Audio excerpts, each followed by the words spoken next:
अंबाबाईच्या पायातील तोड्यांनी कोल्हापूरला एका महाभयंकर संकटातून वाचवलं होतं. ते कसं तुम्हाला माहिती आहे का? ही कथा आहे शेकडो वर्षापूर्वींची. एकदा कोल्हापुरात इतका मुसळधार पाऊस झाला की पंचगंगा नदीला महापूर आला. पुराचे पाणी थेट महालक्ष्मी मंदिराच्या महाद्वारापर्यंत पोहोचले. संपूर्ण शहर घाबरले होते. असं म्हणतात की जेव्हा पाणी मंदिराच्या गाभाऱ्यात शिरणार होतं तेव्हा देवीच्या एका भक्ताला रात्रीच्या वेळी मंदिरात एक अलौकिक दृश्य दिसलं.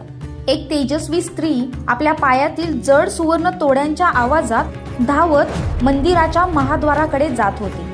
तिने आपला पाय महाद्वाराच्या उंबरठ्यावर जोरात आपटला आणि काय आश्चर्य, ते पाणी तिथंच थांबलं.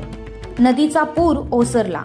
पण दुसऱ्या दिवशी जेव्हा पुजाऱ्यांनी देवीची मूर्ती पाहिली तेव्हा देवीच्या पायातील तोड्यांवर चिखलांचे आणि पाण्याचे अंश दिसत होते.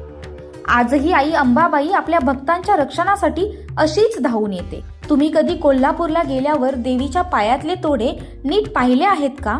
कमेंटमध्ये नक्की सांगा. आणि अशाच अद्भुत कथांसाठी फॉलो करायला विसरू नका. अंबाबाईचा उदो उदो.